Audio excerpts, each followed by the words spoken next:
Assalamualaikum warahmatullahi wabarakatuh.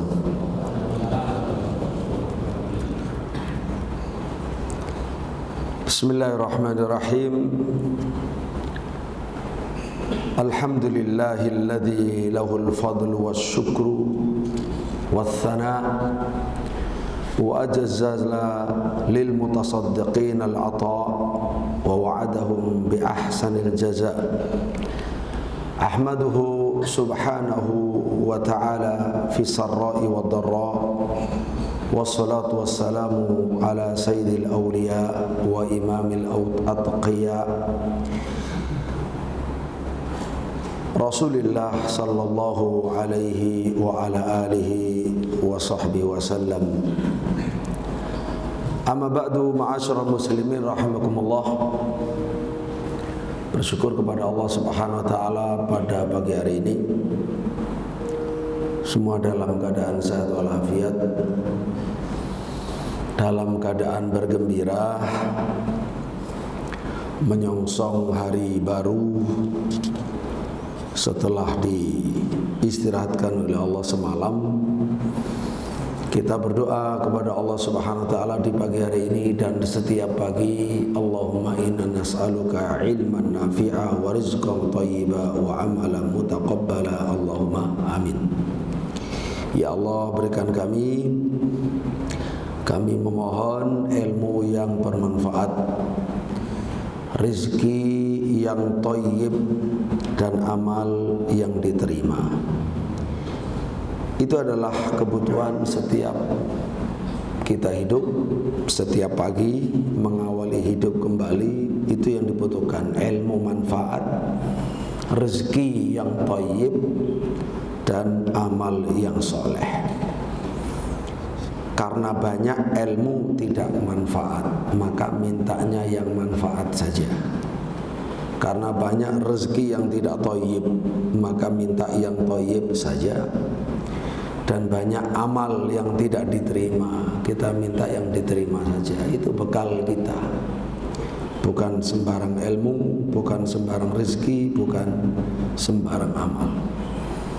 Salawat dan salam semoga senantiasa dicurahkan oleh Allah Subhanahu wa taala untuk baginda Rasulullah Muhammad sallallahu alaihi wa ala alihi wasallam. Ma'asyiral muslimin rahimakumullah. InsyaAllah bersama-sama kita akan belajar hal penting sekali di pagi hari ini tentang keajaiban sedekah. Ini termasuk sesuatu yang pokok untuk kita sampaikan, untuk kita renungkan, untuk kita amalkan. Sedekah ini sesuatu yang wajib dalam agama dan darurat di dalam masyarakat dan dalam perjuangan. Manfaat daripada sedekah sangat banyak, dirasakan langsung oleh pribadi, oleh masyarakat, oleh dakwah, sampai bahwa peradaban tidak bisa dibangun tanpa infak, tanpa sedekah, tanpa zakat. Adanya Al-Burhan ini misalnya, para jamaah rahmatullah, ini bukti ada infak. Tidak ada infak, tidak ada Al-Burhan. Ada zakat, ada infak, ada sedekah, ada infak. Bahkan Rasulullah SAW sendiri mengatakan dalam hadis Muslim, wassalatu nurun wassadaqatu burhanun wasabru diyaun. Salat itu cahaya. Makanya orang yang salat hatinya bercahaya, otaknya bercahaya, wajahnya, kehidupannya akan bercahaya. Berbeda dengan yang tidak salat. Kalau masih malas sholat, ya karena belum paham. Nah, disitulah pentingnya taklim, pentingnya dakwah, pentingnya mengaji, nasihat. Sementara sedekah itu adalah burhan, bukti keimanan. Bapak Ibu, sedekah itu bukti keimanan. Bagaimana bukti keimanan? Sedekah itu uang ada di tangan kita. Kita sepakat kalau uang itu nikmat, lezat, manfaat, sepakat. Terus diinfakkan, dibelanjakan, dikeluarkan hanya dengan iming-iming nanti ada pahalanya, nanti ada di surga. Itu tidak tampak, ghaib. Kalau bukan orang beriman, mustahil mengeluarkan yang sudah di tangan untuk sesuatu yang belum tampak, gitu. Maka orang yang berinfak, bersedekah, zakat, baik sedekah wajib atau sedekah sunnah, itu bukti kalau dia beriman. Beriman kepada hari akhir, beriman kepada pahala dari Allah Subhanahu wa taala dan seterusnya. Sementara wasabru, dia kesabaran itu adalah sinar, kuat sekali sinarnya. Sholat itu cahaya,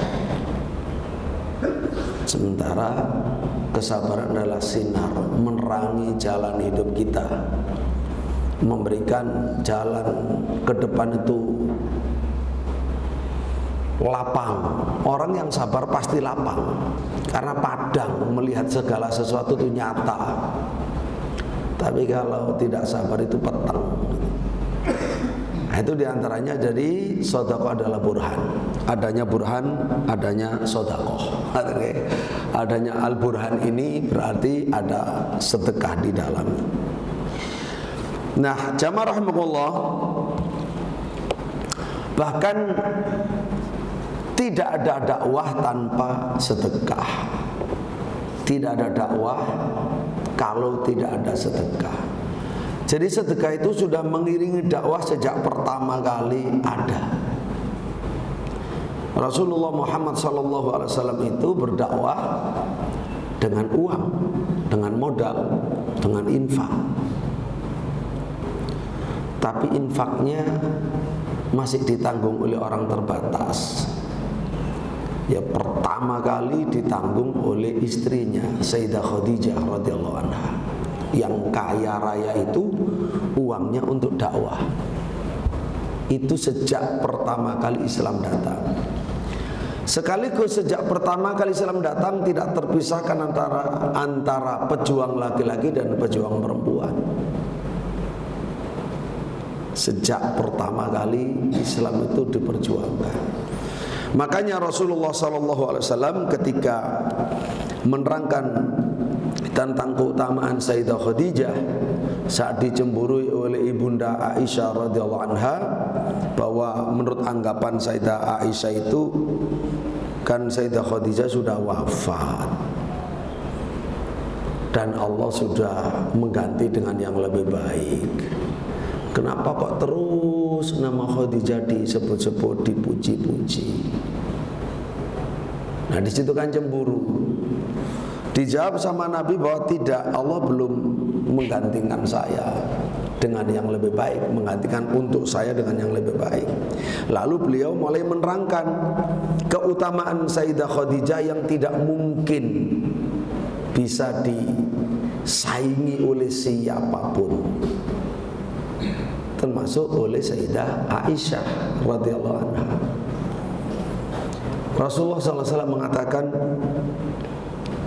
qad amanat bi idh kafaronin nas atau idh kafarobian nas wa saddaqatni idh kadzabanin nas wa wasatni bimaliha idh haramanin nas wa razaqanillahu auladaha idh haramani auladan nas. Khadijah itu telah beriman kepadaku di saat seluruh manusia kufur. Khadijah itu telah membenarkan aku di saat manusia semuanya mendustakan aku. Khadijah itu menyantuni aku dengan hartanya saat manusia menghalangi hartanya dariku. Khadijah itu Allah memberi aku rezeki anak keturunan dari Khadijah saat semua istrinya tidak memberikan anak. Itu tidak mungkin disaingi oleh istri yang manapun, karena faktanya ya sekali Sayyidah Khadijah iman yang pertama kali, mendukung dakwah, mendampingi, membenarkan pertama kali, dan yang membiayai dakwah, perjalanan dakwah dengan hartanya itu. Nah, baru setelah itu ma'asyiral muslimin rahimakumullah, Sayyidina Abu Bakar radhiyallahu anhu, hartanya itu untuk Islam. Sehingga Rasulullah sallallahu alaihi wasallam bersabda di dalam hadis Tirmidzi, hadis sahih, "Ma nafa'ani malun kamali Abi Bakrin."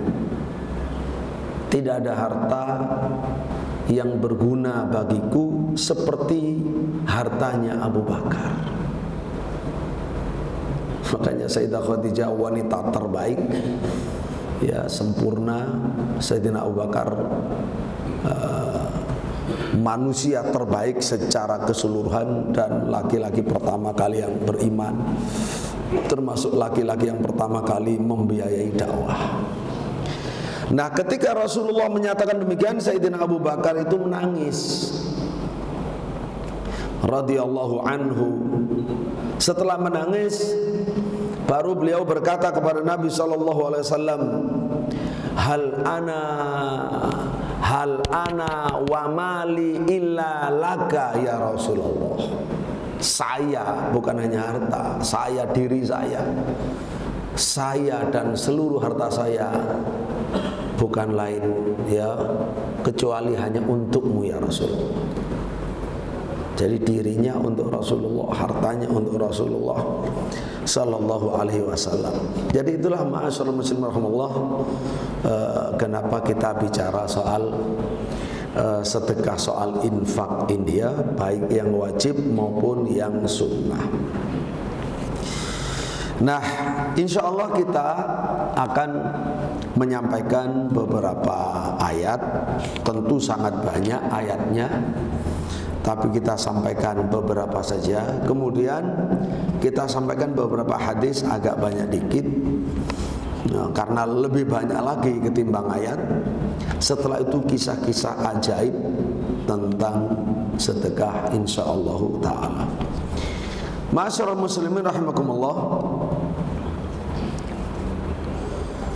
Pertama, untuk bisa mewakili, kita ambil dari firman Allah Subhanahu wa taala surat Ali Imran 133 134. Perwakilan saja, ayatnya sangat banyak. Kenapa kok banyak disebut dalam ayat? Karena ini penting. Sesuatu yang penting pasti banyak dibicarakan. Ya, lebih banyak dibicarakan maka lebih penting dibanding yang lain, walaupun sama-sama penting. Allah Subhanahu wa taala berfirman,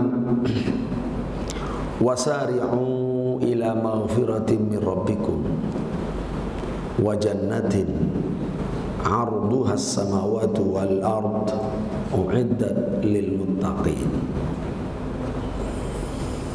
Wasari'u, dan ayo cepat, ayo segera, ayo bergegas, ila maghfiratin, menuju ampunan, min rabbikum, dari Tuhanmu,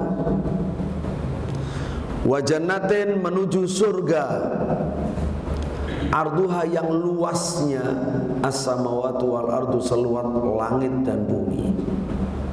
Itu luasnya surga Allah, seluas langit dan bumi. Uiddat lil muttaqin, yang sudah disiapkan oleh Allah untuk orang-orang yang bertakwa. Siapa orang yang tidak mengimpikan ampunan Allah, mengimpikan surga Allah? Setiap orang pasti kepingin, pasti bermimpi untuk mendapatkannya. Nah, Allah Subhanahu wa taala tidak memberikan ampunan dan surganya itu secara gratisan. Karena itu termasuk anugerahnya yang paling tinggi, paling berharga. Sehingga hanya untuk kelompok khusus, satu kelompok khusus yang berhak mendapatkan ampunan dan surga Allah yang luas itu, yaitu kelompok orang-orang yang mau bertakwa. Uiddat lil muttaqin. Bapak Ibu ingin tahu apa sifat orang muttaqin yang diperuntukkan ampunan dan surga itu untuk mereka? Allah melanjutkan, alladzina yunfiquna fis sarra'i wad dharra. Alladzina yunfiqun, pertama kali sifat orang yang ahli ampunan dan ahli surga, ahli mendapatkan ampunan Allah dan ahli surga adalah alladzina yunfiqun, yang selalu berinfak. Kalau surga selesai uiddat lil muttaqin, sudah selesai disiapkan untuk orang yang bertakwa. Tapi sifat orang yang bertakwa ini menunjukkan istimroriyah, menunjukkan keberlangsungan, karena menggunakan fi'il mudhari', alladzina yunfiqun, yang selalu berinfak. Fisarra, dalam keadaan senang, wadharra, dalam keadaan susah, dalam keadaan makmur, dalam keadaan melarat, tetap infak. Tetap infak. Allah tidak melihat berapanya, tapi melihat infaknya. Bapak Ibu rahimakumullah, Allah tidak melihat berapanya, itu nomor sekian berapanya, tapi dia infak apa tidak. Yang lebih dari itu, hatinya itu karena tergerak karena iman, berharap pada Allah apa tidak, itu yang dilihat pertama kali. Sehingga dengan demikian orang infak itu siapapun tidak menunggu kaya. Kalau nanti saja kalau kaya ya salah. Tidak menunggu kaya dalam kondisi apapun. Nanti kalau ada yang mengatakan, nanti insya Allah ketemu hadisnya, sebaik-baik sedekah itu adalah sedekah yang dikeluarkan dari kecukupan. Itu jawabannya adalah kecukupan kan ghina, an dhahri ghina. Ghina itu ada dua. Ada ghina maddi, ada ghina ma'nawi. Ada ghina yang bersifat finansial, memang kaya, uangnya banyak, hartanya banyak. Tapi ada ghina maknawi, ya ghina, yaitu kecukupan yang bersifat maknawi, immateri. Bukan materinya yang dia kaya, yang dia kaya itu kaya hati, kaya iman. Maka itu memang sedekah yang terbaik. Jadi fisarra'i wadharra, selalu infak. Wal kadhiminal ghaidh. Wah, ini penting sekali, super penting Bapak Ibu. Ternyata ahli surga di ayat ini yang diutamakan nomor satu ahli infak, nomor dua ahli sabar. Khususnya sabar yang mana? Sabar bisa meredam amarah, mengendalikan emosi. Walaupun naik pitam, geram seperti apapun diredam. Keimanannya itu ruang dadanya cukup untuk meredam amarah sebesar apapun. Wal kadhiminal ghaidh, dan orang yang meredam amarah. Jerone gemrengseng, ya, cara wong enggak jadi gelut ya wani, ya, jotos ya wani, tapi karena iman kepada Allah apa gunanya? Gak usah, karena Allah. Jadi umop karepe dhewe marono mbek senyum, padahal umop itu al kadhiminal ghaidh. Getem-getem jane ya. tapi dia bisa meredam karena Allah. Itu ya tentu setelah beriman, latihan, maka akan memiliki akhlak yang luhur seperti ini. Maka sangat harus waspada kalau kita masih kasar perangainya, apalagi kepada orang yang wajib dicintai. Anak, istri, atau apalagi kepada yang wajib dimuliakan, orang tua, guru. Itu harus banyak belajar lagi. Masih salah, masih belum cocok dengan sifat ahli surga di sini. Wal kadhiminal ghaidh. Dan ini kita cukup prihatin Bapak Ibu. Tingkat perceraian itu tinggi. Cerai talak, cerai gugat tidak kalah. Jadi cerai talak itu laki-laki yang menjatuhkan talak, cerai gugat itu wanita yang menjatuhkan talak, kira-kira begitu. Cukup tinggi ini apa artinya? Banyak yang tidak harmonis,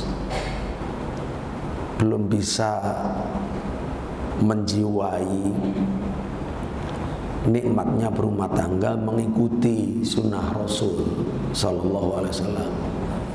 Dan belum banyak konsultasi, belum banyak ruang untuk konsultasi, orang yang layak untuk dikonsultasi, atau belum banyak orang yang peduli, sehingga rata-rata nikah dicul, nikah dilepas, tidak bisa ngatasi. Dan lebih prihatin zaman sekarang Bapak Ibu, anak-anak muda, anak SMP, anak SMA minta dispensasi surat supaya bisa diberi izin menikah karena terpaksa faktor tertentu, karena hamil di luar nikah. Ini semakin menyayat hati, jumlahnya besar-besar. Kalau sudah menikah terpaksa di usia belum waktunya nikah, belum bertanggung jawab, itu tambah parah lagi nanti kehidupan rumah tangganya dan anaknya. Dan ini terus terang kekurangan kita. Di antara kekurangan kita adalah soal keluarga. Tidak ada sekolah jurusan keluarga sakinah, kan kita ada. Terus konsultasi-konsultasi yang gratis dari para ulama yang terkenal, ya. Artinya tempat-tempat yang terkenal siapapun konsultasi datang ke situ, gratis dilayani. Tidak banyak. Jadi kebanyakan berjuang sendiri-sendiri. Keluarga-keluarga kita di tengah badai fitnah yang luar biasa. Ini prihatin betul kalau kita bicara soal keluarga. Dan Bapak Ibu, bukan hanya di kita Indonesia, di seluruh dunia, termasuk di Mesir, di Kuwait, di Yordan, di Saudi. Ini terkena dampak dari globalisasi, digitalisasi yang luar biasa. Ya, maka berbahagialah orang yang memang sangat perhatian dengan agama, dengan ilmu, dengan keimanan, punya guru, merapat ke guru, ada apa-apa konsultasi. Bagaimana sih menurut Allah, menurut Islam yang benar. Nah, orang-orang begini yang bahagia di tengah orang banyak tidak bahagia. Bapak Ibu rahimakumullah, wal kadhiminal ghaidha. Dan itu banyak karena plak-plok. Ya Allah, itu zalim. Ya, di rumah tangga kalau ada kekerasan seperti itu, kezaliman kepada istri itu, masya Allah, dosa besar ya. Begitu pula mungkin kepada anaknya, sehingga lahir anak yang nggak bagus karena pendidikannya kurang. Dengan kelembutan ditambah dengan ketegasan, itu lebih baik, jauh lebih baik, tidak bisa dibanding dengan yang akan diperoleh melalui cara kekerasan. Tidak baik kekerasan kepada anak, nggak baik, kepada istri nggak baik. Bapak Ibu rahimakumullah. Kemudian wal kadhiminal ghaidha wal 'afina 'anin nas. setelah meredam, dia mampu imannya dan akal sehatnya. Selalu orang sabar Bapak Ibu itu berarti sudah lulus, ya, intelektualnya, secara spiritual, secara intelijensia, kecerdasan itu cukup, sudah lulus. Agamanya mateng, akalnya luas, lancar, itu baru itu bisa. Dan watak itu bisa berubah, sekali lagi bisa berubah, ya. Dan itu menurut agama dan menurut fakta di lapangan. Setelah itu wal afina anin nas, ahli memaafkan manusia. Makanya dikatakan al-kadhimin, al-afin. Ini dengan isim menunjukkan ketetapan, subut, berarti sudah menjadi akhlak dan karakternya, menjadi akhlaknya dia itu sabar, tidak mudah marah, ya, marahnya mudah dihilangkan. Lalu setelah itu ya mudah memaafkan orang, ahli memaafkan orang. Ini luar biasa sifat ahli surga. Kemudian wallahu yuhibbul muhsinin, Allah suka orang yang berbuat ihsan. Mulai dari ihsan bersifat materi, infak, sampai ihsan yang bersifat immateri, maaf. Tapi ini semuanya berkaitan dengan hak pribadi. Orang salah pada dirinya, udah saya maafkan untuk Allah. Salah pada keluarganya, saya maafkan karena Allah. Bukan salah kepada agamanya, bukan salah kepada Allah, kepada Quran, kepada Rasulullah Sallallahu Alaihi Wasallam, bukan. Kalau itu bukan hak kita memaafkan. Enak saja orang membakar Quran, sudah nggak apa-apa, saya maafkan, ya. Tapi begitu hartanya diambil, marah dia, kan itu kebalik, salah. Justru kalau dia ingin masuk surga itu marah karena Allah. Kalau Allah itu yang haknya dilanggar, dia marah. Kalau haknya pribadi yang dilanggar, udah saya maafkan. Apa sih dunia? Itu kan hak saya, udah saya maafkan karena Allah. Saya akan dapat lebih banyak dari Allah, kan begitu. Tapi kalau marah karena Allah itu kewajiban, nggak bisa digugurkan. Apalagi seolah melindungi, sayang sama orang yang berbuat jahat kepada agama, kepada Quran, kepada Rasulullah Sallallahu Alaihi Wasallam. Salah kalau ada orang menghina Nabi dengan karikatur di mana gitu, ya, kemudian bakar Quran, lalu ada orang Islam, sudah kami maafkan, atau dia ya mudah sekali keluar maaf kalau yang dinodai agama, padahal itu kewajibannya membela dan marah karena Allah. Jamaah rahimahullah, itu satu ayat, dua ayat. Ayat kedua, surat At-Taghabun 16-17. Fattaqullah mastata'tum. Bertakwalah kepada Allah. Tadi kan surga itu untuk orang bertakwa, ampunan surga untuk orang bertakwa. Bertakwalah semampu kamu. Masing-masing orang punya kondisi, punya keterbatasan. Silahkan paling maksimal yang bisa kamu usahakan, walaupun dibanding orang lain masih rendah. Yang penting sudah usaha maksimal. Fattaqullaha mastata'tum. Nah, semaksimal yang bisa dilakukan orang oleh kita, dan itu yang bertingkat-tingkat. Tapi ada unsur wajib, tidak boleh lepas. Apa? Infak. Gitu loh. Makanya tadi di atas fisarra wa dharra, ya, dalam keadaan senang, dalam keadaan susah, tetap unsur infak itu tidak boleh absen. Wasma'u wati'u, kata Allah Subhanahu wa ta'ala, dengarkan dan taatilah. Dengarkan dan taatilah ulil amri, ulama dan umara yang punya hak untuk perintah itu. Selagi itu dalam ketaatan, kamu dengar, kamu taati. Wa anfiqu, dan berinfaklah. Ini unsur berinfaklah. Khairan li anfusikum, Berinfaklah sesuatu yang baik, terserah mau sedikit, kecil, mau banyak, satu kebajikan. Li anfusikum, untuk dirimu. Lalu Allah menerangkan bahayanya kalau orang itu pelit ya. Dan untungnya kalau bisa melewati, melampaui karakter pelitnya, bisa diatasi. Wa may yuqa syuhha nafsihi, siapa yang bisa dihindarkan oleh Allah dari pelitnya dirinya. Jadi manusia itu Bapak Ibu termasuk watak dasarnya itu pelit. Persis seperti anak-anak. Coba sama lihat anak-anak kalau main barang miliknya, dia dengan mudah kalau diambil sama temannya? Enggak, kalau bisa dia nangis minta tolong orang tuanya. Kalau berani ya dia jotos, dia gigit, dia apa saja. Tapi kalau nggak berani nangis sekeras-kerasnya. Itu satu. Yang kedua, banyak yang juga nggak punya, ikut ngambil, entah dengan paksa atau dengan mencuri. Nah, itu watak dasar. Ada semuanya kelihatan sejak kecil. Nah, itulah yang perlu dalam beragama itu, mana yang baik di potensi baik itu dikembangkan, yang buruk itu ya dihindarkan. Semuanya itu ibadah.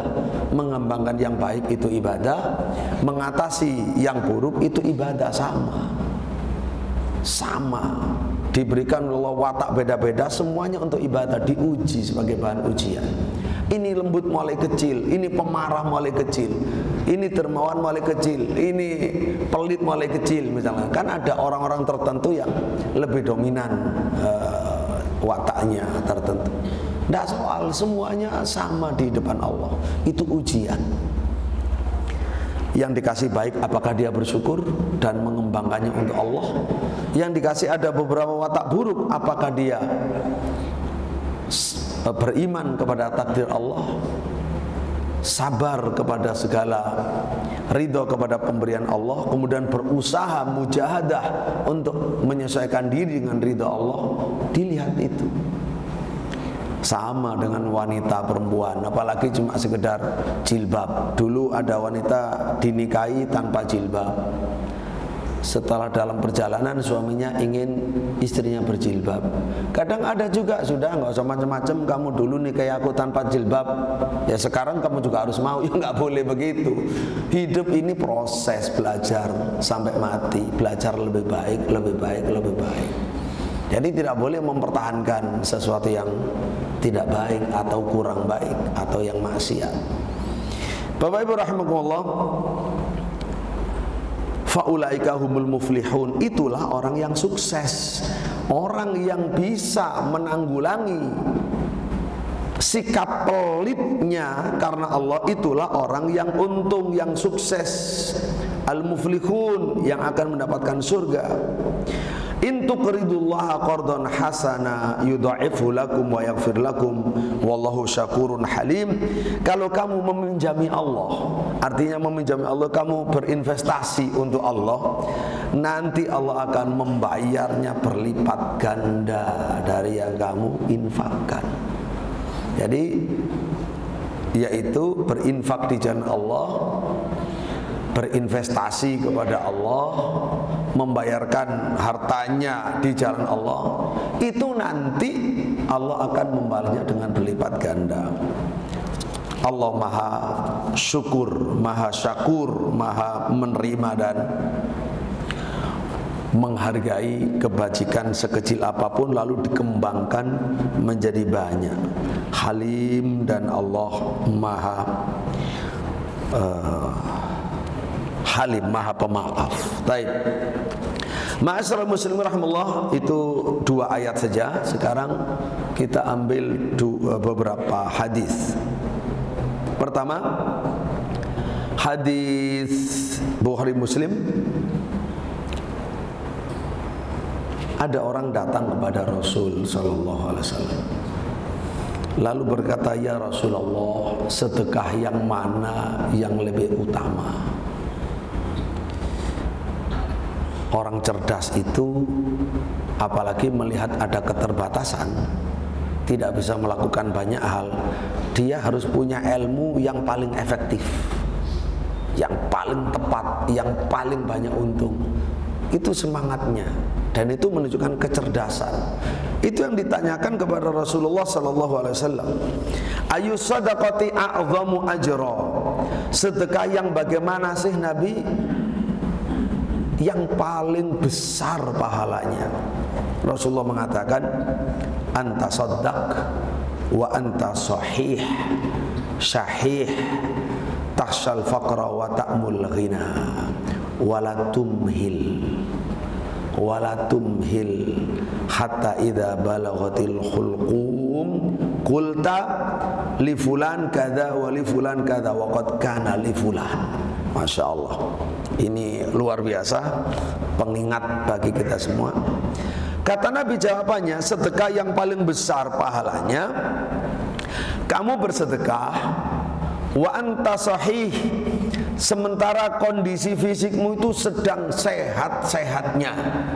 Kamu orang yang sehat, segar, bugar, kamu infak.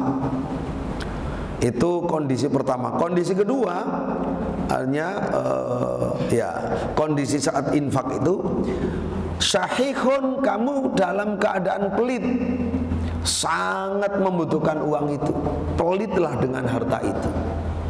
Kamu sehat, kamu pelit, memandang ini berharga bagi saya ini. Wa takhshal faqr, kamu malah takut melarat justru dari kalau harta ini diinfakkan, kamu takut melarat. Wa ta'mul ghina, kamu sangat berharap kaya. Berarti ini kan sedekah tidak menunjukkan orang kaya, menunjukkan orang yang susah. Dia sehat, dia punya rasa kepemilikan kepada harta ini sangat berharga. Kalau dilepaskan dia ada rasa takut melarat. Di waktu yang sama dia kepinginnya cukup, tidak ingin kurang. Itu kalau kamu infak pada saat itu karena Allah, itu pahalanya terbesar. Walatumhil, dan jangan kamu tunda. Bapak Ibu, jangan kamu tunda. Hatta idza balaghatil hulqum, ditunda, orang lalai kerja sudah menikmatinya. Baru ketika nyawa di tenggorokan, di kerongkongan, sudah nggak berdaya di rumah sakit, sudah alat di mana-mana. Ingat kemarin dipasang begini meninggal, paling aku juga nunggu jadwal, apalagi zaman Covid kemarin ya. Orang sudah bisa roto-roto nandi diisolasi. Waduh, wis dileboni macam-macam selang. Waduh, pingi tanggoku ya mati, pingi bapakku mati, paling wassalam. Nah, ketika begitu baru wasiat, tolong ya nanti kalau aku mati, hartaku yang ini untuk ini, yang ini untuk ini untuk fulan, ini untuk masjid. Kata Nabi sallallahu alaihi wasallam, wa qad kana li fulan. Padahal enggak usah dibagi, itu sudah milik fulan. Karena ketika mati sudah ada yang bagi, Allah. Allah sudah siap dengan ilmu warisnya yang diturunkan di dalam Al-Quran itu. Udah, ini milik siapa, udah nggak usah bingung. Kalau ingin mengatur harta, silakan masih hidup, masih segar, masih panjang umur, atur-aturan itu harta. Kalau tidak, itu Allah sendiri yang atur. Jadi jangan sampai nunggu kemudian terlambat. Bapak Ibu rahimahullah, hadis Bukhari Muslim. Kemudian berikutnya supaya dapat kisahnya nggih. Hadis Abu Umamah, hadis Muslim. Wahai ibnu Adam, kata Nabi sallallahu alaihi wa ala alihi wasallam, kalau kamu membelanjakan apa yang lebih dari kebutuhanmu dan keluargamu, itu lebih baik bagimu daripada kamu tahan-tahan. Kamu infakkan di jalan Allah apa yang sudah lebih dari kebutuhan hari ini, kebutuhan berikutnya, itu lebih baik bagi kamu daripada kamu tahan. Kalau kamu tahan itu buruk loh. syarrun lak wa in tumsikhu syarrun lak. Dan kalau kamu gara-gara itu misalkan hidup biasa, kecukupan, kamu tidak tercela karena kecukupan. Dan faktor kecukupan itu beda-beda antara satu orang dengan yang lain, walaupun di zaman yang sama. Wabda biman ta'ul. Dan kalau Allah mengatakan, ingat ini, penting ini, kalau Rasul mengatakan infakkan, itu tidak harus kepada orang asing, orang jauh. Dimulai dari mana? Dari orang terdekat, dari kerabat. Makanya Nabi mengatakan wabda biman ta'ul, mulai dengan orang yang berada di bawah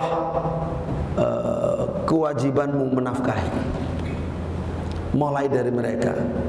Makanya membelanjai anak sampai cukup, kebutuhan kesehatannya, pendidikannya, membelanjai istri yang cukup ya, sesuai dengan kepatutannya, itu bagian daripada sedekah. Sebelum mikir sedekah itu untuk orang lain, sebelum mikir untuk orang lain. Nah kalau udah selesai di dalam rumah tangga itu, udah kasih kepada paman, bibi, sepupu, dan lain sebagainya dari kerabat. Wabda biman ta'ul wal yadul ulya khairun minal yadi sufla. Tangan kanan lebih baik daripada tangan di atas lebih baik daripada tangan di bawah. Tangan di atas simbol memberi, ya, tangan di bawah simbol menerima. Memberi lebih baik daripada menerima. Baik, kemudian Bapak Ibu rahimallah, hadis berikutnya hadis Muslim juga. Rasulullah sallallahu alaihi wasallam bersabda, manusia itu berkata, hartaku, hartaku, hartaku. Padahal sejatinya harta itu ada 3. Tidak semua harta kita itu disebut harta kita, ya. Harta kita itu dibagi 3. Yang sepertiga saja itu milik kita, yang disebut harta kita. Apa kata beliau? Apa yang dia makan itu dia lenyapkan. Tidak ada, tidak tersisa yang dimakan. Terus atau apa yang dia pakai, maka itu juga dia lenyapkan. Tidak ada yang tersisa. Yang ketiga, apa yang dia infakkan dan yang ia simpan, itu yang tersisa, ya, yang dia infakkan, au atau faktana, atau apa yang dia infakkan, nah itulah yang dia miliki. Faktana itu yang dia miliki. Jadi justru yang diinfakkan yang dimiliki. Kan kita harus berpikir di situ. Karena pada dasarnya ketika diinfakkan itu diinvestasikan kepada Allah, diserahkan pada Allah. Tidak akan kemana-mana, justru akan berkembang investasinya. Yang lainnya hilang, jadi sampah di bumi. Taib wa ma siwadak. Selain itu apa Rasul? Fa wadahibun wa tarikuhu linnas. Selebihnya ya miliknya orang-orang, miliknya ahli waris, miliknya orang-orang, bukan milik dia. Milik dia yang dia makan tapi terus hilang, yang dia pakai lalu dia hilang, dan yang dia infakkan itu yang tetap dia miliki. Nah ini kan keimanan ya, pelajaran keimanan. Kalau bukan orang beriman tidak bisa menerima seperti ini. Akan diketawain sama orang kafir, sama orang munafik. Ya, ayat-ayat hadis tentang infak akan ditertawakan di dunia, tapi nanti di akhirat kebalik. Orang yang di dunia ditertawai itu yang nanti akan mentertawakan mereka di akhirat. Itu. Mereka ganti yang menangis, gigit jari selamanya. Na'udzubillah min dzalik. Bapak Ibu rahimakumullah, baik. Kemudian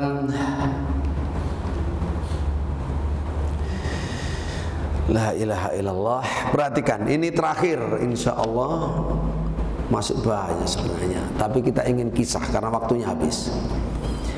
Rasulullah SAW bersabda, terakhir ini insya Allah, hadis Bukhari Muslim,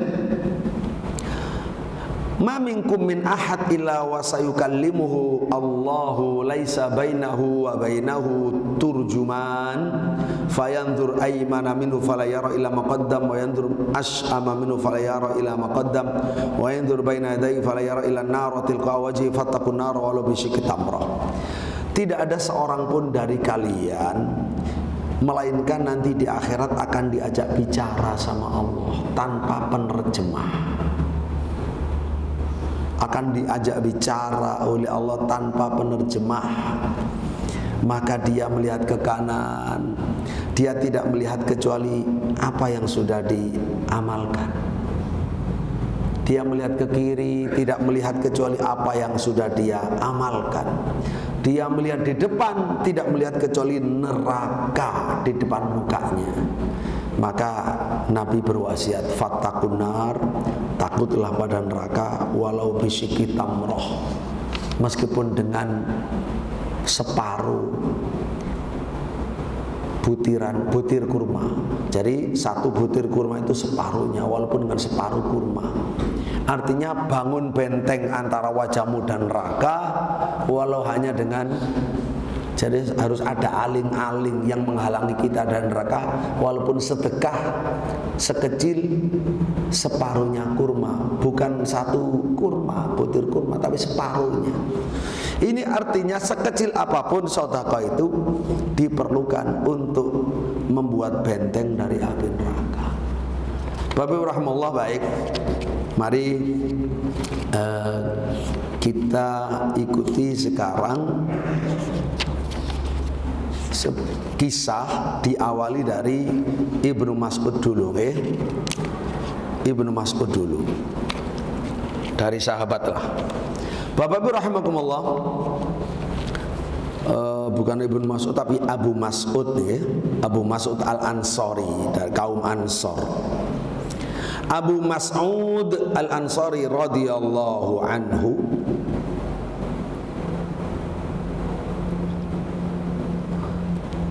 beliau cerita, dulu kami awal-awal Nabi datang di Madinah. Kalau tadi adalah kisah infaknya orang-orang muhajirin, diawali dari seperti Sayyidah Khadijah dan Abu Bakar radhiyallahu anhuma. Nah sekarang ini kisah sahabat Ansor di Madinah, diceritakan oleh Abu Mas'ud. Karena Rasulullah sallallahu alaihi wasallam idza amarona bisadaqah. Dulu kalau Nabi Muhammad sallallahu alaihi wasallam itu memerintah kami para sahabatnya, para muridnya untuk sedekah, apa yang dilakukan oleh sahabat? Perhatikan. Yang tidak punya uang, apa yang dilakukan? Untuk melaksanakan perintah Nabi sedekah, sedekah, sedekah, kata beliau, intalaqa ahaduna ila suq. Salah seorang kami langsung berangkat ke pasar saat itu. Kenapa?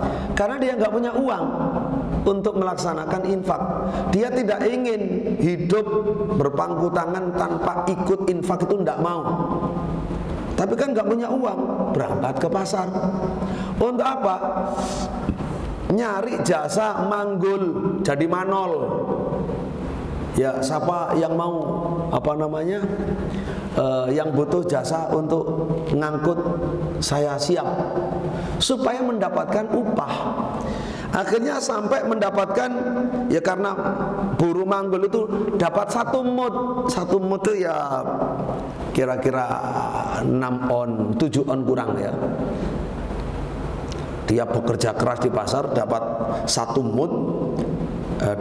mud ya sekitar 7 on itu. Kemudian dia gunakan itu untuk ikut infak fisabilillah. Beras nggak sampai 1 kilo, itu hasil bekerja keras. Ya bekerja dulu, nyari ya namanya kerja ya, jual keringat. Yang penting bisa infak fisabilillah. Itu semangatnya para sahabat radhiyallahu anhum. Nah hari ini kata beliau, saya mendapatkan orang seperti itu waktu itu. Sekarang sudah kaya raya, punya uang 100 ribuan, 100 ribu dirham, dinar gitu. Ya beliau cerita dulu seperti itu, perjuangannya nggak punya uang tetap infak. Sekarang sudah pada kaya semua karena Islam menang ya pasti makmur lah. Nah, taib. Kemudian kemudian berikutnya sahabat Abu Umamah itu punya karomah yang luar biasa. Kan Nabi bersabda kalau infak sekali kan dibalas sampai 10 kali, dilipat gandakan mulai 10 kali oleh Allah. Nah, sahabat Abu Umamah Al-Bahili itu rahimahullah itu punya karomah. Kalau dia sedekah 3 dinar, dia mendapatkan di rumahnya itu ada uang 300 dinar. Ya uang miliknya di rumah, artinya menjadi miliknya. Dari siapa nggak tahu, diberi sama Allah. Jadi langsung dikontani. Tapi ini jangan diharapkan sekarang dalam arti yang kontan. Ya itu repot nanti ya. Jadi silahkan yakin kepada Allah dengan berbagai macam semua keutamaan sedekah, termasuk berharap dibalas 10 kali lipat ya. Bagus. Tapi jangan meyakini itu satu-satunya. Berarti kalau ndak itu tidak, saya rugi kita ya. Taib. Bahkan yang hebat lagi termasuk Sayyidah Aisyah, ibunda kita radhiyallahu anha. Dalam keadaan puasa, beliau di rumahnya tidak punya apa-apa kecuali 2 potong roti. Ini alhamdulillah saya lihat ada Cak Ali, kakak saya. Cerakan roti katanya. Barakallahu fikum. Ini cacak saya ini ada di kayaknya Jamaah Burhan juga tuh ya. Jazakallah khairan. Nah, Sayyidah Aisyah itu puasa, tidak punya apa-apa di rumah kecuali 2 potong roti.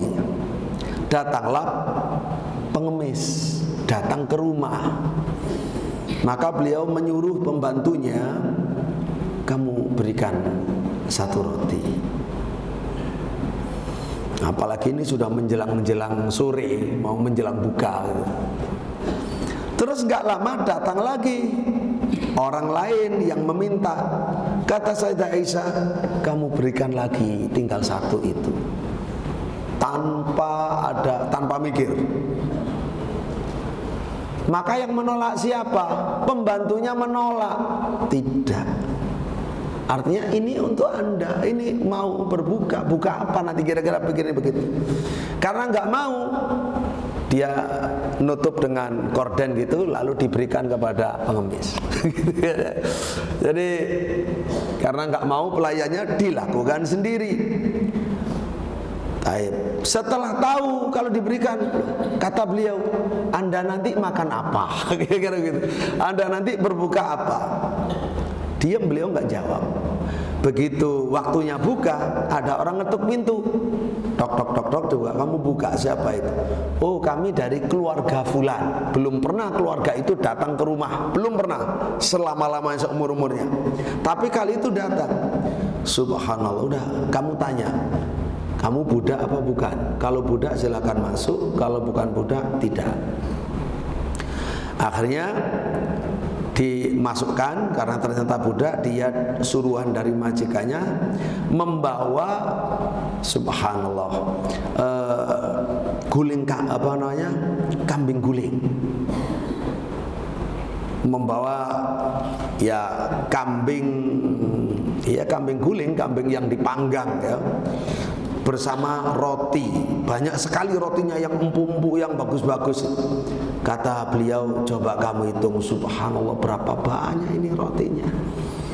Demi Allah, keluarga itu belum pernah, tidak biasa ngasih kita. Ya ini kan, ini lebih baik dari milik kita tadi. Nah, Bapak Ibu rahimakumullah, baik. Kemudian masih ada waktu untuk bercerita. Masih pengen dengar ceritanya? Pengen ya? Oh ini tinggal enaknya Ustaz. Bahkan kisah itu kan ambil lenger-lenger gini kan bisa, namanya kisah ya. Nasihat yang mudah untuk dicerna. Jadi kisah ini sangat penting. Makanya kalau yang ahli kisah itu orang tidak baik, tidak benar, waduh kasihan, pengaruhnya luas tapi isinya merusak. isinya merusak melalui media yang disukai masyarakat, menjadi budaya yang disukai masyarakat. Maka di sini kita ya penting untuk bercerita. Ada orang sakit, Bapak Ibu rahimahullah, datang kepada seorang ulama zaman tabi'in, Abdullah ibnu al-Mubarak. Seorang ulama besar sekali, ulama ahli ilmu, ahli ibadah, ahli zuhud, ahli perang, Masya Allah. Datanglah ada orang kepada beliau, tanya tentang, dia itu mengeluhkan rasa sakit. Sakit yang muncul di dengkulnya, di lututnya itu, luka, itu sudah berumur 7 tahun tidak sembuh-sembuh. Luka di dengkul, katanya dia cerita selain 7 tahun sudah diobati macam-macam obat. Semua ilmu kedokteran di zamannya dan tukang yang obati di zamannya tidak berguna, tidak bisa. Nah ini satu. Kemudian apa kata fatwanya? Ini ketika dokter sudah tidak mampu datang ke ulama. Kata ulama ini, kamu pergi, kamu menggali sumur di tempat yang sangat memerlukan air, di tempat yang masyarakatnya sangat memerlukan air. Saya berharap airnya nanti nyembul di sana, air di dengkulmu itu kering. Luar biasa ya. Air sumur sana menyembul untuk kemanfaatan masyarakat, nanti dengkulmu itu airnya kering. Ya subhanallah, akhirnya orang itu pergi melaksanakan dan sembuh. Lu kan ajaib. Dan ini penting, memang infak terbaik nomor 1 itu air. Soal minum, memberi minum yang permanen, mengalirkan. Sudah untuk misalkan orang miskin, saya mengambil aja ada PDAM, aku sing bayari. Wah itu baik Pak, itu terbaik gitu. Air itu terbaik.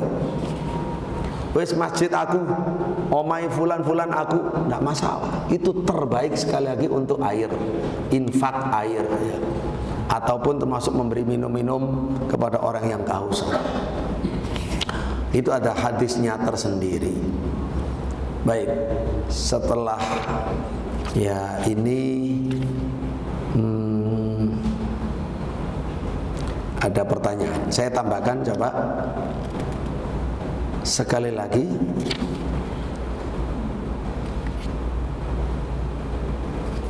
Ini juga sedekah itu bisa untuk menurunkan hujan ya. Ada kisah yang luar biasa di Mesir, diceritakan oleh Mansur bin Ammar. Mansur bin Ammar ini ya orang yang ahli ilmu, ahli mau'idhah di Irak, di Syam, di Mesir, luar biasa. Di zaman tidak ada transportasi seperti sekarang ya, tapi Masya Allah ya, berdakwah itu di Syam, di Irak, di Syam dan Mesir. Nah, ketika dia datang di Mesir, Mesir lagi paceklik, kekeringan. Ketika mereka sholat Jumat, mereka pada menangis semuanya dan berdoa, menangis dan berdoa. Sudah lama itu. Kemudian kata beliau, kata Mansur bin Ammar rahimahullah ini, akhirnya ketika mereka saat begitu itu, saya datang ke tengahnya masjid, lalu saya berkata, ya kaum, mendekatlah kepada Allah dengan sedekah. Tidak ada ibadah yang menyamainya. Akhirnya langsung Mansur Amir tadi itu melemparkan sajadahnya. Silakan semua yang bisa sedekah-sedekah. Semuanya pada bersedekah di situ. Wanita, laki-laki memberikan apa saja. Di saat yang sama langsung gembrojok dari langit. Itu sampai disebut sampai terjadi fitnah yang luar biasa. Apa? Mansur bin Amir ini kesohor, dikira Nabi Khidir waktu itu. Kamu ini jadi fitnah, semua orang nyangka kamu Nabi Khidir. Ini ulama hebat ya. Mansur bin Amir rahimahullah dan lain sebagainya, termasuk untuk keselamatan anak. Ya, ada anak kecil dilihat oleh bapaknya infak di hari itu, masih anak, dia infak. Begitu infak kemudian dia keluar, lalu ada laporan bahwa anakmu ini ada kendaraan agak brojul atau apa ya di sini. Pokoknya anakmu kena, terus guling, gelimpang, lalu ketindih dan seterusnya. Bapaknya itu tetap saja tidak berubah dari aktivitasnya, tetap. Tidak lama kemudian datang yang alhamdulillah, alhamdulillah selamat. Anak Anda selamat, tidak terkena apa-apa. Dia tadi itu tersangkut bajunya, kemudian tidak ada satupun yang tergores sama sekali. Kata bapaknya, alhamdulillah, saya sudah yakin, makanya saya nggak gopo tadi itu. Saya yakin anak saya bakal selamat, nggak akan terkurangi apa-apa, karena hari itu saya lihat sudah sedekah tadi. Saking yakinnya orang tuanya, karena Nabi bersabda, ya kata beliau, innallaha la yadfa'u 'anil 'abdi al-maitata su' bi shadaqah yatasaddaq biha. Allah pasti menolak bala kematian yang buruk karena sedekah yang disedekahkan. Saya lihat tadi anak saya bersedekah kok, tidak mungkin masalah. Ini keyakinan orang tuanya luar biasa ya, dibuktikan. Bapak Ibu rahimahullah, baik. Kemudian terakhir kisah 9 telur ini. Dan kisah ini banyak, bukan kali ini saja. Ada orang fakir mengetuk pintu seorang ulama di malam hari untuk menyampaikan ya hajatnya, sangat-sangat hajat. Lalu orang alim ini tanya istrinya, punya apa kita? Kata istrinya, kita tidak punya apa-apa kecuali 10 telur saja. Hanya itu yang kita punya, 10 telur. Ya sudah, kamu berikan yang 9, kamu sisihkan yang 1 untuk anak kita, untuk anak-anak kita. Jadi 9 telur itu untuk yang ngemis, 1 untuk anak-anaknya. Bukan 1 untuk pengemis, 9 untuk anak-anaknya, bukan ya. Akhirnya diberikan 9 butir itu. Kemudian setelah itu, setelah beberapa waktu, ada orang ngetuk pintu, lalu memberi ini ada 1 kantong, 1 kantong. Dihitung berisi apa ini? Udah hadiah untuk Anda. Berisi 90 dinar uang emas. 90 dinar. Lalu waktu itu yang memberikan istrinya, bukan orang alim. Orang alim setelah menghitung 90, tanya istrinya, sampai kemarin ngasih, sampai tadi itu ngasih berapa? 9 telur. Oh pantas, saya sudah yakin. Ya 9 telur, makanya jadi 90 dinar. Kok diberikan 10 telur? Ya 100 dinar kira gitu ya. Ini semua bukan dongeng ya, Bapak Ibu rahimahullah. Memang kisah-kisah fakta dari para ulama kita. Kita pun insya Allah punya cerita masing-masing yang pernah mengalami sekali atau banyak kali, bahwa betul-betul kalau kita berinfak menolong orang, apalagi sangat membutuhkan, atau menolong masjid, menolong pesantren sangat membutuhkan, itu subhanallah kita akan ingat. Ada saja peristiwa, ada kemudahan dari Allah, ada bantuan yang datang tanpa diduga-duga, dan itu kalau dihitung ini 10 kali dari yang kita infakkan. Ada saja, masing-masing ngalami, kita sendiri juga mengalami. Taib, alhamdulillah. Dengan demikian, monggo berikutnya silakan pertanyaan kita buka. Mungkin para jemaah seperti yang kita sampaikan dari awal, atau waktu sekitar 10-15 menit untuk saya jawab. Assalamualaikum warahmatullahi wabarakatuh. Waalaikumsalam warahmatullahi wabarakatuh. Tadi disampaikan bahwa sedekah yang terbaik itu untuk keluarga. Tadi di dalam hadis tadi disampaikan juga ada orang yang sangat kesulitan mengumpulkan uang yang satu pun tadi, tapi dia sedekahkan. Padahal kemungkinan keluarganya belum tercukupi. Bagaimana ini kelihatannya orang memahaminya seperti bagaimana? Baik, barakallahu fikum. Tadi sudah kita terangkan bahwa kecukupan ada dua, itu penting. Kecukupan materi dan kecukupan immateri. Nah, ini yang tertinggi. Orang cukup secara immateri. Ini sifatnya kaum Ansor.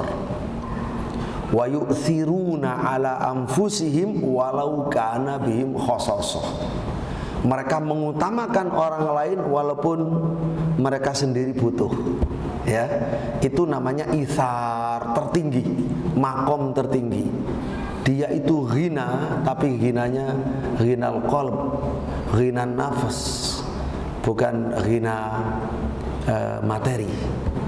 Nah, itu sifat tertinggi. Baik, ya.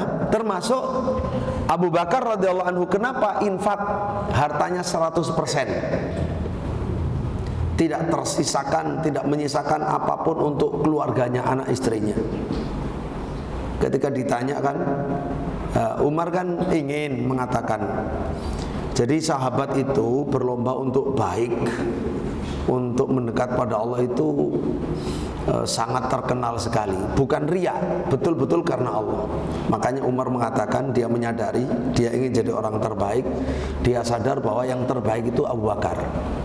Dia bilang, kalau saya bisa menyaingi Abu Bakar, insya Allah hari inilah saat yang tepat gitu. Karena saya punya uang banyak. Kebetulan punya uang banyak. Nah, begitu Rasulullah memerintahkan sedekah, ada keperluan tertentu, langsung saya datang membawa uang yang banyak kepada Nabi. Sampai semua heran, Umar kok banyak? Iya Rasulullah, saya dapat rezeki banyak. Lah, untuk keluargamu sudah saya sisakan separuhnya ya Rasulullah. Oh ya, bagus, ya kan, separuhnya sudah luar biasa.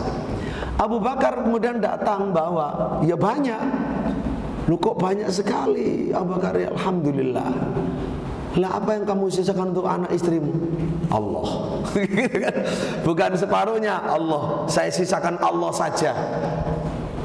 Subhanallah. Kenapa seperti itu? Karena anak dan istri Abu Bakar setuju. Jadi Abu Bakar tidak menzalimi anak istrinya. Semuanya seragam, imannya itu seragam, setuju. Ya wis, berikan semua. Itu pentingnya pendidikan keluarga sampai anak istri itu bisa ya samalah dalam keinginan baik. Jangan sampai gara-gara suaminya bantu ibunya sendiri alias mertuanya istri ngamuk. Lu ya apa sih? Ini anak ke orang tuanya ngamuk. Ini kan berarti masih jauh pendidikan dalam keluarganya kepada istrinya. Jadi penting, jangan hanya ngasih infak pada istri, mendidik istri lebih penting daripada ngasih infak ya, walaupun sama-sama penting. Jadi begitu, barakallahu fikum. Nggih. Tadi kan disebutkan bahwa sedekah itu wajib dan sunnah ya. Nggih. Tapi di sini Ustaz tadi kan disebutkan bahwa sedekah itu wajib dan sunnah. Nggih. Saya belum menjelaskan sedekah yang wajib bagaimana, sedekah yang sunnah itu bagaimana. Juga disebutkan juga antara infak dan sedekah. Nah, sedekah artinya ini adalah tidak ada paksaan antara infak dan sedekah. Terus dijelaskan juga bahwa yang besar pahalanya itu waktu sedekah di kala sempit dan susah. Sebenarnya sedekah itu dapat dilakukan di mana saja dan kapan saja. Nah, namun terdapat beberapa waktu atau kapan sedekah itu bisa memiliki pahala yang lebih besar. nah. Seperti ini adalah satu lagi masalah tadi menyatakan bahwa sedekah itu yang lebih dekat dengan keluarga. Nggih. Barakallahu fikum. Sedekah ya, istilah infak sedekah sama. Ya. Sama ya. Hanya karena itu dibedakan nanti hukumnya, ada yang sedekah infak wajib, ada yang sedekah infak tidak wajib. Yang wajib itu zakat, kafaroh, nadar, ya itu wajib. Nah, selain itu ya infak nafilah, ya infak tambahan atau tatawu, sukarela, silakan orang itu memperbanyak atau menyedikitkannya, ya kembali kepada masing-masing. Jadi kalau yang wajib tadi tidak bisa ditawar, ya kalau yang sunnah itu. Nah kemudian sedekah di kala susah, ya ada waktu-waktu tertentu, ada juga. Jadi gini, untuk menyatakan sedekah yang terbaik itu ada banyak faktor. Ada banyak faktor. Tentu faktor pertama yang paling ikhlas. Sedekah yang paling ikhlas. Sedekah saat dia sendiri membutuhkan tapi tetap ithar diberikan kepada yang lain. Nah, sedekah ketika sedekah itu sangat dibutuhkan, ada kemanfaatan yang luar biasa, termasuk untuk wakaf, ya, untuk umat. Nah, itu hal-hal yang, atau pada waktu-waktu tertentu, ya sedekah kepada orang yang puasa, orang yang kelaparan, orang kehausan dan seterusnya. Jadi ada banyak faktor, baik itu yang batin maupun yang zahir, yang menjadikan sedekah kita itu menjadi terbaik atau dilipat gandakan lebih dari 10. Ya, termasuk nanti ya sedekah di bulan suci Ramadan insyaallah taala. Nah, begitu pula sedekah untuk keluarga tadi ya, untuk keluarga, lalu untuk kerabat, kemudian untuk tetangga dan seterusnya. Nah, termasuk mu'alaf ya. Mu'alaf itu adalah orang yang kasihan. Mu'alaf ini banyak yang mu'alaf korban karena banyaknya penipuan, sehingga ketika ada mu'alaf yang jujur nggak dikasih sama orang karena dianggap ini jangan-jangan penipu, jangan-jangan penipu, jangan-jangan penipu. Saking banyaknya kasus penipuan, kasih yang jujur jadi korban. Orang mu'alaf apalagi sampai diusir. Alhamdulillah saya punya murid, dia untuk masuk Islam itu kehilangan segala-galanya. Kehilangan keluarga, orang tuanya mengusir, mertuanya mengusir, anak istrinya mengusir, rumahnya diambil, kendaraannya diambil, sawahnya diambil, hanya untuk bersyahadat. Dia tidak membawa kecuali istilahnya ya pakaian yang nempel di badan dan dirinya. Dan ada sepeda butut yang ada di sawah, nggak ada suratnya, memang untuk di sawah, itu yang nggak diambil, itu yang dia pakai. Dia melakukan perjalanan dari subuh sampai isya baru nyampe ke tempat untuk syahadat. Itu setelah masuk Islam, dia nggak mau mengambil surat kesaksian masuk Islam. Saya disimpan aja dulu, nanti dikiranya saya mau nyari bantuan, gitu kan? Saya nggak mau, kata dia. Saya betul-betul untuk Islam. Akhirnya mondok di tempat saya. Alhamdulillah lulus, mondok 1 tahun full. Kemudian tahun kedua mulai melayani masjid. Nah, kemudian saya nikahkan karena dia melampaui orang lain yang Islam dari kecil sekalipun. Ada yang ketawa-ketawa yang tahu karena saya ambil mantu. Ada yang ketawa di belakang, saya ambil mantu sendiri. Karena dia luar biasa keimanannya, akhlaknya, semangatnya. Baik. Tafadhal, gimana? Mungkin untuk pertanyaan secara langsung cukup. Di belajar dengan yang setelah itu mohon tutup dengan doa. Saya mohon izin untuk memberikan hadiah kepada Al Burhan ya. Nanti ada yang maju menerimanya. Baik Bapak Ibu yang belum kenal, kami dari Pondok Pesantren Al Kota Malang. Jalan Joyo Agung, Kecamatan Lowaru, dekat dengan ya kampus Unisma, UIN, Brawijaya, Unmu, dekatlah daerah situ. Monggo kalau di sana ada jenjang mulai dari TK Al-Quran, SD Islam Al-Um, kemudian SMP, Pondok Aliyah, Integral dan akreditasi A, alhamdulillah. Kemudian menjadi pesantren teladan dalam hal pengolahan air limbah dan pemanfaatannya, dapat sertifikat dari Pemkot, penghargaan. Kemudian kita juga punya menerbitkan buku-buku. Setelah pesantren itu ada AMQ, Akademi Mu'alim Quran, Akademi Mu'alim Quran untuk mencetak guru-guru Quran yang berkompeten, bersertifikat, cuma 2 tahun, putra dan putri. Ya, kemudian ada Mahat Ali Al-A'imah 3 tahun ditambah 1 tahun pengabdian, bisa kalau mau nambah biaya untuk S1. Kalau hanya untuk menjadi kader dai tanpa gelar, menjadi penghafal Quran atau mengambil sanad Al-Quran atau menjadi ahli mengobati, berdakwah melalui pengobatan ruqyah syariah tanpa kesurupan. Nah, itu bisa tanpa umur. Yang masuk ada yang lulus, ada yang lulusan S1, lulusan S2, macam-macam. Itu di Al-Um, monggo.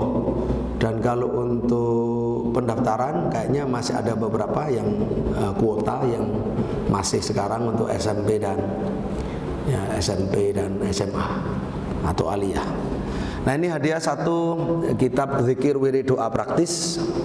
Lalu kita punya majalah Al-Um, The Real Santri, santri yang sesungguhnya seperti apa, muslim yang ideal, dan ketuhanan yang Maha Esa harga mati, Pancasila udah diganti.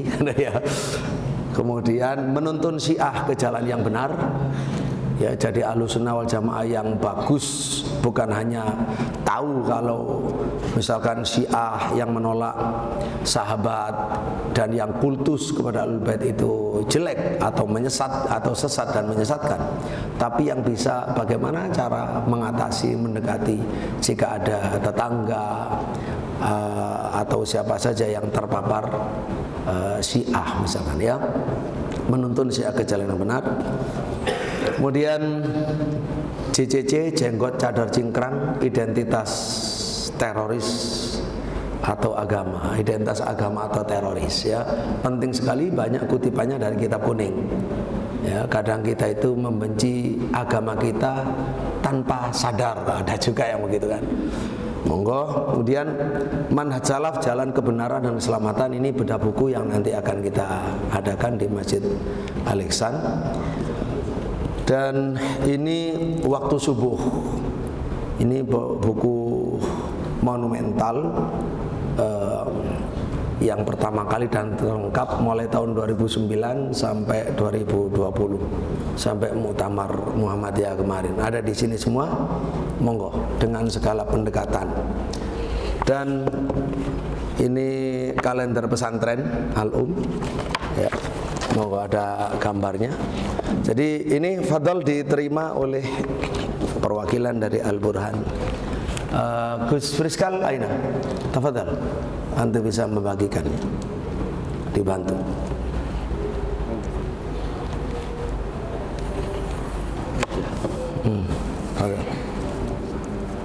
Terima kasih, saya terima. Amin, semoga manfaat.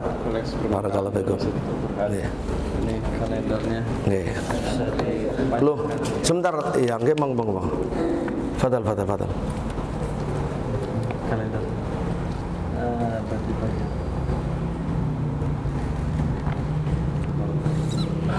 Ini saya dolim kalau nggak baca. Ini sudah susah-susah nulis. Sebentar nggih, nun sewu. Singkat. Semua orang ingin sedekah. Bagaimana seorang istri yang tidak bekerja, nafkahnya hanya dari suami, kondisinya pas-pasan. Ya, kalau tidak bisa dengan sedekah materi, dengan sedekah tenaga, pelayanan, ketulusan. Alhamdulillah dalam Islam itu senyum aja sedekah. Sampeyan senyum nang bojo niku lho, esuk senyum, awan senyum, sore bengi senyum. Niku sedekah tok isine mboten nggih. Luar biasa Bapak, luar biasa. Islam itu Masya Allah. Kalau bersedekah harus izin suami dulu. Ketika harta itu milik pribadi tidak perlu izin. Istri Nabi pernah begitu, punya budak anak itu, budak masih anak-anak, karena milik dia disedekahkan sebelum izin Nabi. Begitu sore dia ngomong, Rasulullah sampean merasa enggak kalau budak saya sudah enggak ada saya infakkan? Oh, kamu sudah menginfakkan? Iya sudah. Oh, seandainya kamu belum infakkan, kamu infakkan kepada bibi-bibimu, pamanmu, itu lebih besar manfaatnya, kata Nabi begitu ya. Jadi nggak apa-apa, tanpa izin kalau itu memang harta yang sudah dimiliki atau dia sudah sisihkan ya.